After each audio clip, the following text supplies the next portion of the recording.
Mi nombre es Lervis Heredia Sánchez, soy profesora de Derecho Internacional Privado, profesora ayudante en la Universidad Miguel Hernández de Elche, en la provincia de Alicante.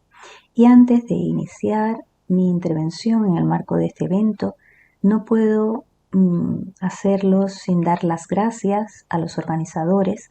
y sobre todo por el esfuerzo, el empeño que habéis puesto en llevar adelante esta actividad, la capacidad de previsión de poder montarlo de esta manera y aún con ganas de vernos físicamente, de reunirnos, de estar uno al lado del otro, pues se agradece en cualquier caso poder tener este espacio para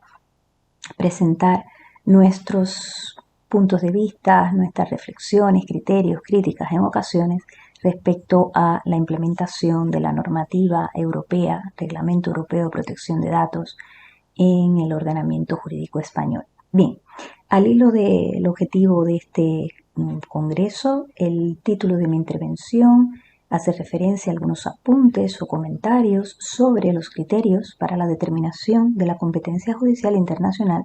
en los supuestos internacionales de infracción de datos personales, particularmente enfocado a esas transferencias internacionales de datos personales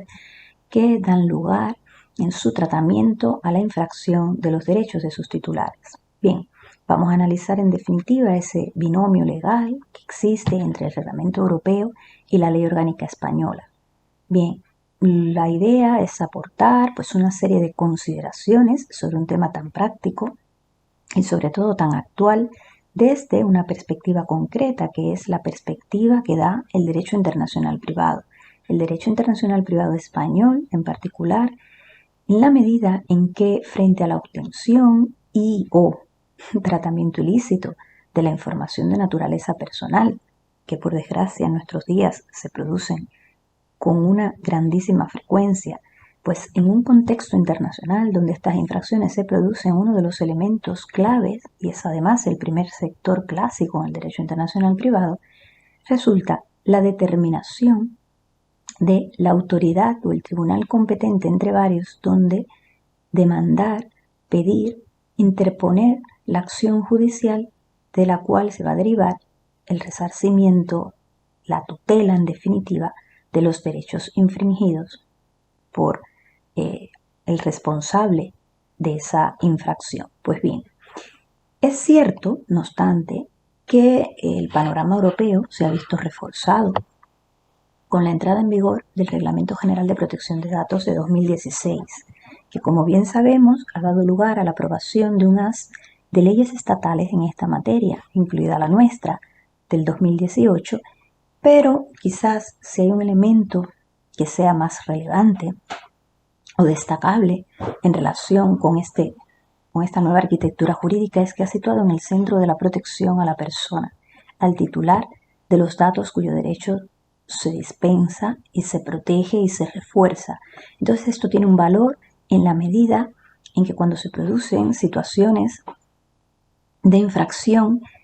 el titular de esos datos personales puede optar y puede acceder a mecanismos legales de protección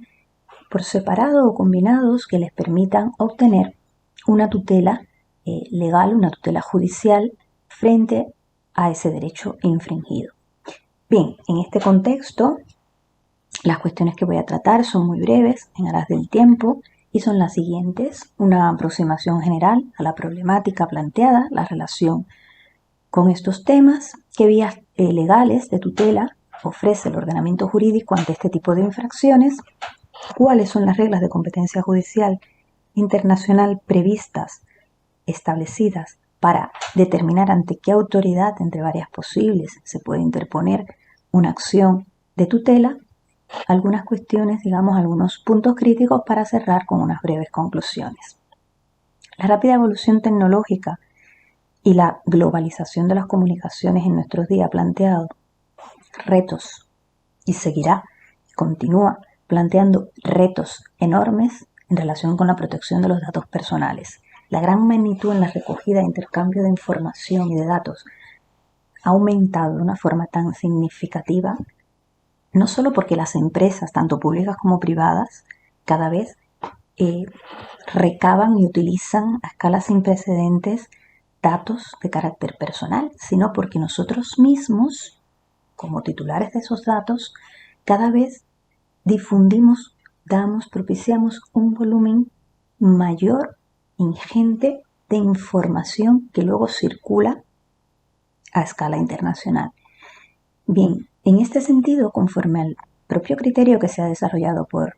la jurisprudencia tanto europea como la jurisprudencia española, el tratamiento de los datos se entiende que se produce en el marco de las actividades de un establecimiento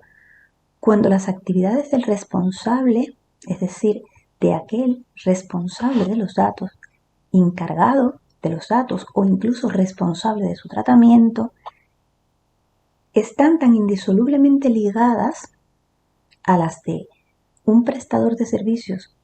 que incluso puede situarse fuera de la Unión Europea, que implica que este vínculo se pueda justificar aun cuando el establecimiento situado en la Unión Europea no realice el tratamiento, ni siquiera participe en el tratamiento de esos datos. Es decir, hablamos de un contexto totalmente descentralizado, deslocalizado, de un ir y venir, donde por un lado se recogen esos datos y por otro lado, en sitios diversos del mundo se manipula, por decirlo de una manera, que se entiendan esos datos que han sido recabados por otro prestador. Bien,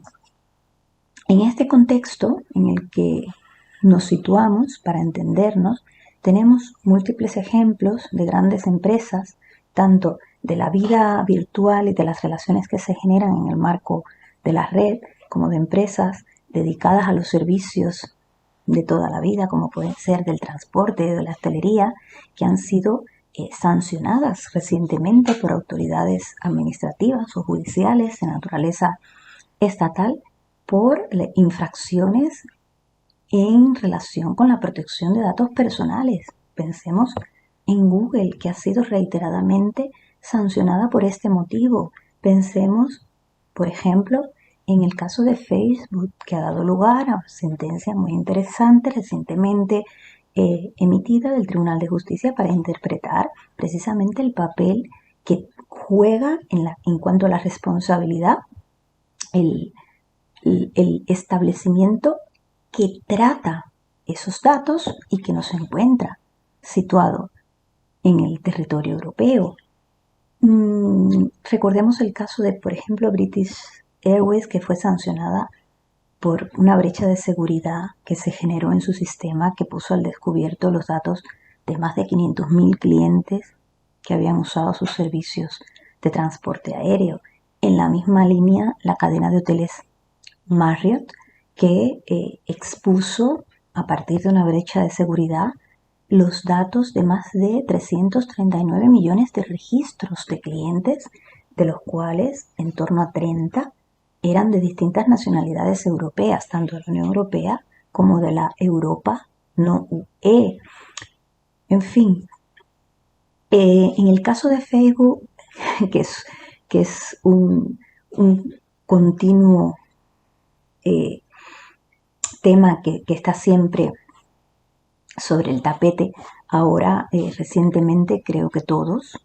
no creo que quede nadie fuera de esa red social o de otra como puede ser WhatsApp, que pertenecen a la misma empresa. Bueno, sabéis que nos levantamos en el año 2021, empezamos con el mes de enero, el anuncio del cambio en la política de privacidad que generó esa llamada atención de la Comisión Europea, que les comunicó la apertura de un expediente que implicó que las normas de privacidad de WhatsApp de momento quedara suspendida en cuanto a su actualización, teniendo en cuenta las implicaciones que podía tener a efectos de la infracción de la normativa europea sobre protección de datos personales. Bueno, podríamos estar poniendo múltiples ejemplos que no harían más que respaldar y dar cuenta de ese carácter internacional que a priori supone el efecto de estas infracciones en el tratamiento de los datos personales en el ámbito de la red, ¿no?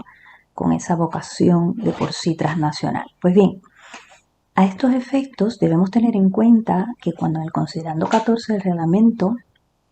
se parte de que la protección que se establece debe aplicarse a las personas físicas con independencia de su nacionalidad o lugar de residencia, cuando el tratamiento no se produce en el contexto de las actividades de un establecimiento de la Unión, la protección se limita a los interesados que se encuentren en la Unión Europea y se requiere, por tanto, una conexión adicional con el territorio de la Unión. Ello es de grandísima relevancia, de total importancia, porque eso nos permite en este contexto internacional evitar una injustificada aplicación extraterritorial, así como para poder asegurar la tutela de los interesados en el contexto global que genera, por ejemplo, Internet, como acabo de comentar. Bien, la cuestión es, ¿qué vías legales de tutela se prevén en casos de tratamientos transfronterizos para proteger al titular de los datos en supuestos de infracción? Bien, para encuadrar esta respuesta, lo primero que debemos fijar es qué se entiende por tratamiento transfronterizo. El tratamiento transfronterizo hace referencia a dos tipos de situaciones. Por un lado, es el tratamiento de datos personales realizado en el contexto de las actividades de establecimientos en más de un Estado miembro, de un responsable o un encargado del tratamiento en la Unión Europea. Sin embargo, también se entiende como tratamiento transfronterizo el realizado en el contexto de las actividades de un único establecimiento, de un responsable o encargado de los datos en la Unión Europea, pero cuya actividad afecta o puede afectar sustancialmente a interesados situados o a perjudicados o a personas situadas en más de un Estado miembro. Ante las posibles infracciones de carácter internacional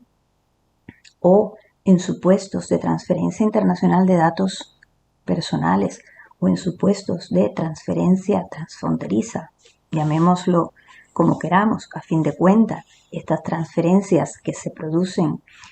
atravesando más de una frontera estatal, por decirlo de una forma física, en definitiva, cuentan con dos vías a través de las cuales los interesados pueden hacer valer sus derechos en materia de protección de datos. Estas vías son las que establece el Reglamento Europeo de Protección de Datos y que incorpora el ordenamiento español a través de la Ley Orgánica del 2018 con un efecto reflejo al hacer suyas, como no puede ser de otra manera, las soluciones establecidas en la normativa europea. Bien, en primer lugar, hablamos de la reclamación propia del derecho administrativo ante una autoridad estatal de control. Bien, con respecto al desempeño de las funciones asignadas a las autoridades de control nacionales, recordemos que en nuestro caso, conforme a la Ley Orgánica del Poder Judicial, esta consideración la tienen, por un lado, la Agencia Española de Protección de Datos y las agencias autonómicas. Incluye el conocer las reclamaciones de los interesados, conforme al artículo 57 del reglamento, así como el ejercicio de sus poderes de investigación, corrección y autorización. El criterio realmente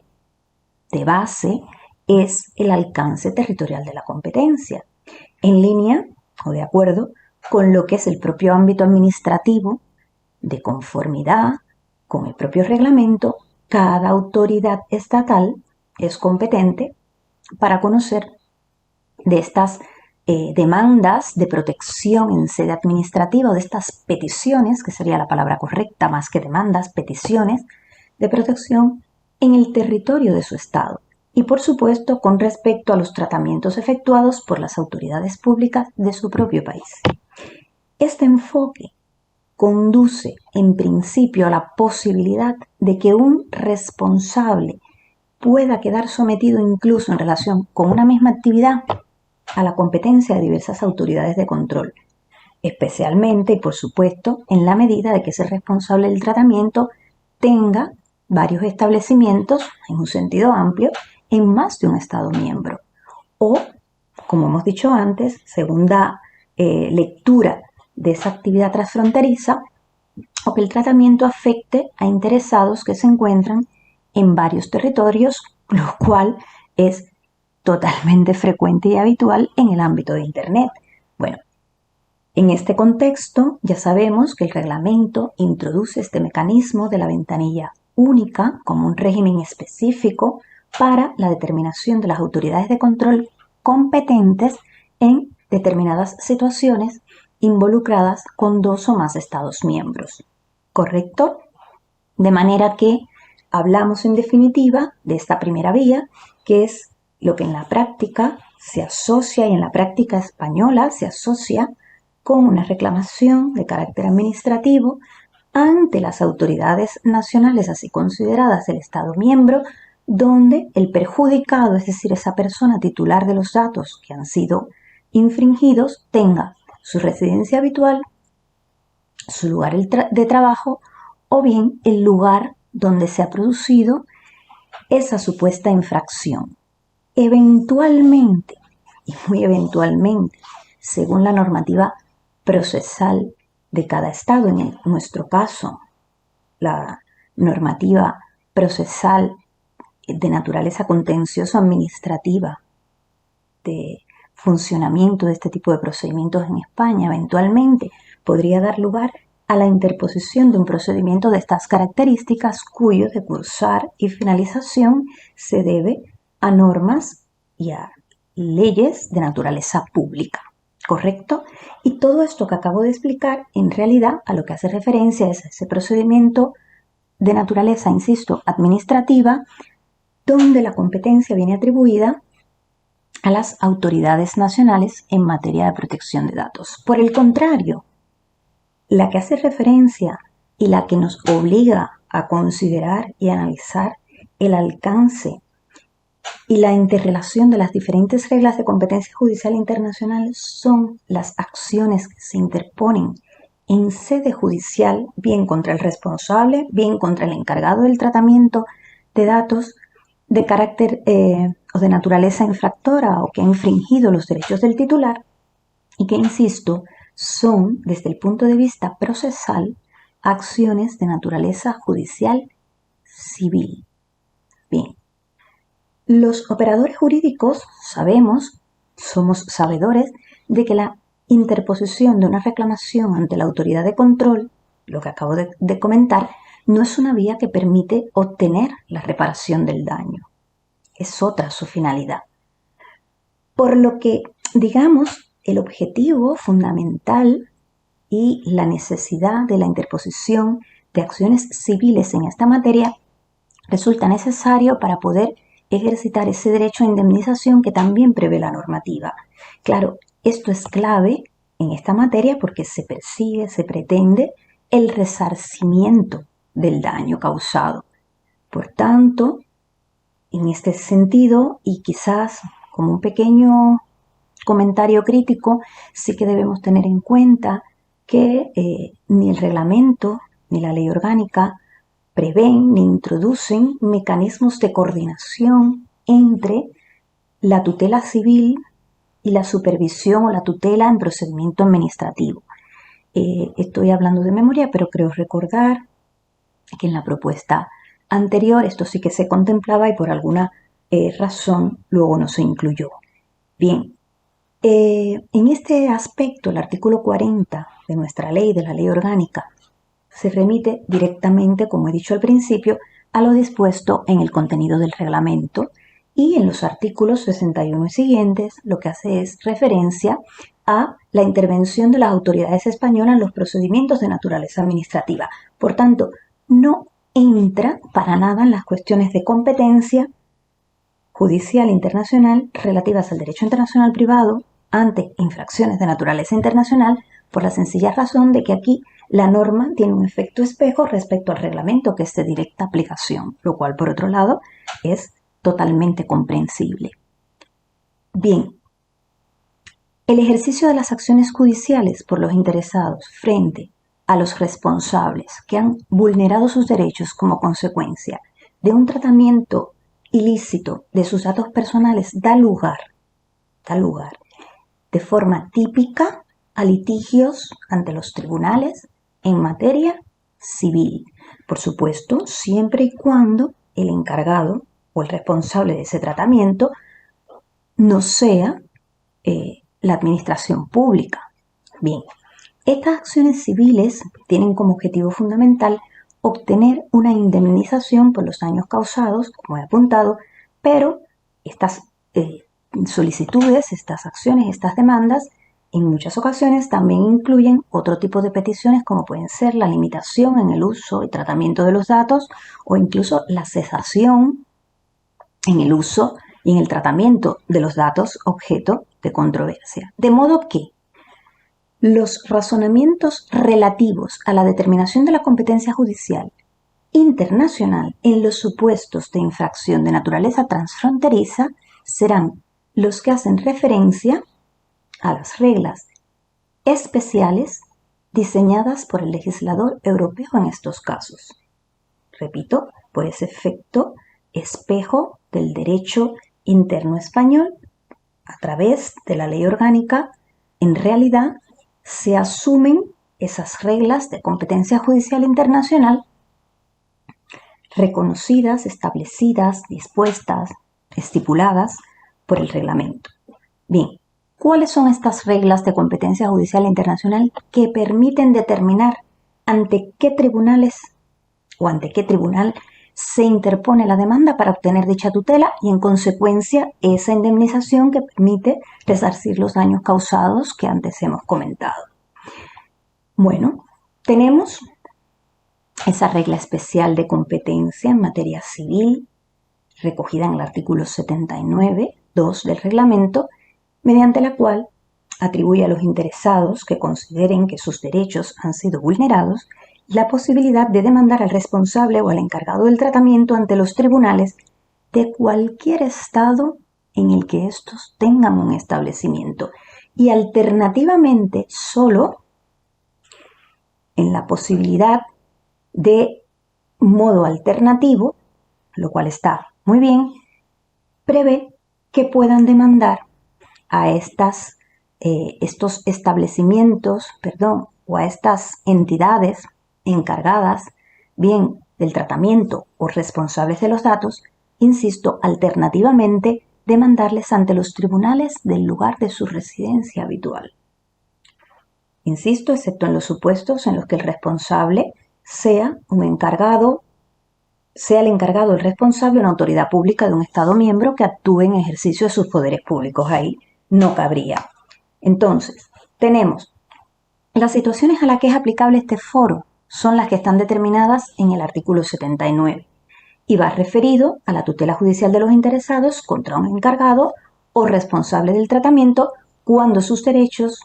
ellos consideren que han sido vulnerados en virtud de lo establecido por el reglamento. Estos foros de competencia judicial internacional o este foro doble de competencia judicial internacional se proyecta a su vez, y aquí pueden nacer determinados conflictos en relación con los litigios comprendidos en otro reglamento europeo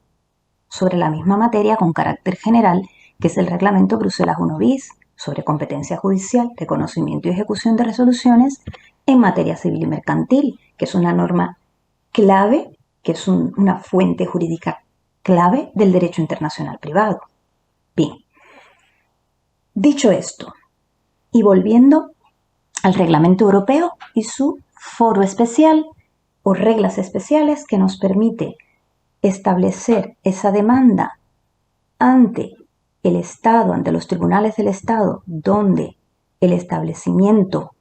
que recaba o que trata los datos se encuentra situado, debemos entender que ese foro del establecimiento es una categoría flexible e implica que el establecimiento o sede puede estar presente en más de un estado, aunque en muchas situaciones y en muchos casos, evidentemente, el establecimiento coincidirá con el estado en el que se localiza el domicilio del demandado en el sentido jurídico y procesal del Foro General del domicilio del demandado, coincidente con el Reglamento Bruselas 1 bis, que antes acabo de comentar, un clásico en derecho internacional privado. En realidad, se trata de dos categorías procesales distintas, susceptibles incluso de conducir a resultados diversos. Esto es, el domicilio a los efectos generales del Foro General del domicilio del demandado del Reglamento Bruselas 1 bis viene determinado para las personas jurídicas de manera autónoma por el propio reglamento en su artículo 63 y prevé que se encuentra o se hará coincidir con carácter alternativo, bien con la sede estatutaria, con la administración central o con el centro de actividad principal. Mientras que respecto de las personas físicas, el artículo 62 conduce a la aplicación de la ley interna del foro, es decir, en este caso, a la ley interna española para determinar si el demandado está domiciliado en dicho estado.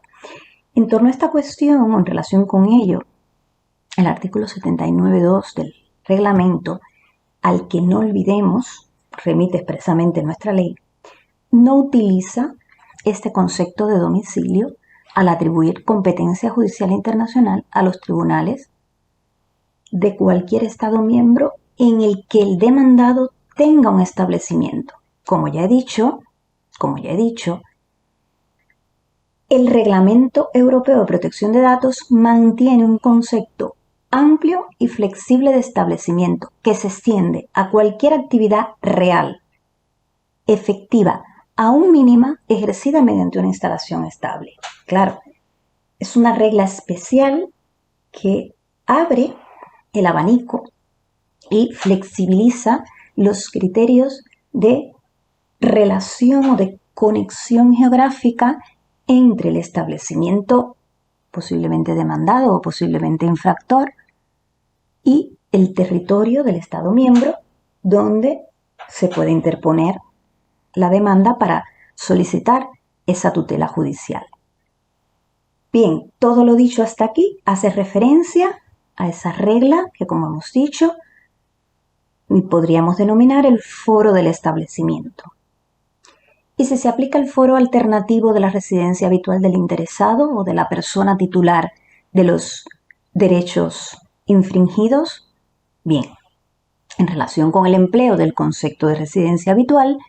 en las normas de competencia judicial internacional de otros reglamentos europeos que no contienen, que no hacen referencia ni tienen una mención expresa al derecho de los Estados miembros, el Tribunal de Justicia de la Unión Europea ha considerado que debe realizarse este rellenado del concepto de residencia habitual atendiendo al contexto en el que se insertan las disposiciones y al objetivo que se pretende en cada caso. Bien, ante la ausencia de un concepto específico, conviene señalar que la residencia habitual no viene determinada por la mera presencia de la persona física en el territorio de un Estado. ¿Sí? Realmente lo que influye en esta determinación es la necesaria duración de esta relación para que cuente o para que dé cuenta de una estabilidad suficiente. Es cierto que en muchas ocasiones, generalmente, en la práctica procesal, coincidirá la residencia habitual del interesado, del titular de los datos, con su centro de intereses de vida, que es el criterio que utiliza la norma, centro de intereses de la víctima. Realmente un criterio atributivo de competencia judicial internacional desarrollado por la jurisprudencia del Tribunal de Justicia, pero pensado en concretar el lugar donde se han producido daños a efectos de un artículo concreto del reglamento, en supuestos, por ejemplo, de infracciones o daños de carácter plurilocalizado, pero realmente no son conceptos jurídicos iguales. Es muy fácil ver o constatar que una persona tenga por razones profesionales un lugar de residencia distinto de aquel donde tiene un vínculo estrecho y puede ser donde se producen esos daños. Pensemos en la persona que tiene su residencia habitual en España y por razones de trabajo trabaja en Francia, en Portugal una persona que tiene su residencia habitual en Extremadura, en Galicia, zonas españolas limítrofes a la frontera con otro Estado miembro y que por alguna de las motivaciones de carácter profesional o personal tengan su residencia habitual en un Estado y, digamos, su vínculo particularmente estrecho con otro Estado y en función de ese vínculo sea aquí donde se localiza ese daño, los efectos de esa infracción. Bien, ante estos casos cabría la opción de obtener la tutela, estos casos de infracción y por tanto una indemnización por el conjunto de todo el daño causado y no solo del que se puede concretar respecto al estado de su residencia habitual. Bien, desde el punto de vista práctico, esto abre otro campo de análisis muy interesante respecto a las relaciones que se pueden establecer entre las reglas de competencia judicial internacional de naturaleza especial que acabo de explicar, contenidas en el Reglamento Europeo de Protección de Datos y que, insisto, incorpora y con efecto espejo reconoce su aplicación, la ley orgánica, en relación con las normas de competencia judicial internacional establecidas en el Reglamento Bruselas I bis, que con carácter general prevé estos mecanismos para determinar la competencia judicial internacional de las autoridades españolas y europeas en acciones de naturaleza civil y mercantil. Pero bien, digamos que esta segunda parte ya de la relación y las críticas respectivas puede ser, y de hecho será, materia de otro trabajo porque digamos que escapa al objetivo de esta comunicación en el marco del presente Congreso. Para concluir, y con ánimo de no hacer demasiada extensa mi intervención, podemos afirmar que el aludido y el ya repetido binomio legal entre la norma europea y la ley española contiene un efecto espejo que convierte en aplicable de formas directas las reglas de competencia judicial internacional establecidas en el reglamento. Recordemos ese foro o regla del establecimiento y el de la residencia habitual del afectado. Se trata, sin duda, de un gran avance en la tutela del derecho fundamental a la protección de datos de carácter personal, en la medida que el afectado tiene la posibilidad de ejercer su derecho a obtener una indemnización también ante los tribunales del Estado, como digo, donde tiene su residencia habitual, y no solo ante las autoridades del Estado miembro donde se sitúa el responsable o el encargado del tratamiento, lo cual es fundamental. Por tanto, en realidad esto lo que nos dice es que el derecho internacional privado, a la larga, nos va a ofrecer las herramientas, porque es esa parte de la normativa jurídica que nos va a dar esas herramientas para intervenir de una manera adecuada, equilibrada, eficaz, como tantas veces ha afirmado el profesor Ortega Jiménez cuando ha analizado estos temas, para que el perjudicado por un tratamiento ilícito de sus datos de carácter personal, sobre todo en un contexto donde las empresas están tan deslocalizadas, pueda accionar la maquinaria legal y obtener una adecuada tutela de su derecho. La conexión que se genera entre el reglamento europeo, la ley orgánica española y otros reglamentos, como puede ser en materia de competencia judicial internacional el reglamento Bruselas I bis, abre un gran abanico de cuestiones que nos va a permitir estudiar de manera más detallada a efectos de propiciar una adecuada convivencia entre las reglas de uno y otra norma europea, si bien es necesario,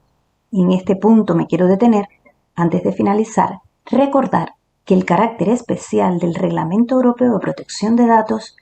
prima o prevalece respecto a los foros generales previstos en el Reglamento Bruselas I bis. No obstante, es mi deseo de que al menos con estas palabras y con este breve análisis respecto a estas reglas haya quedado, digamos, esa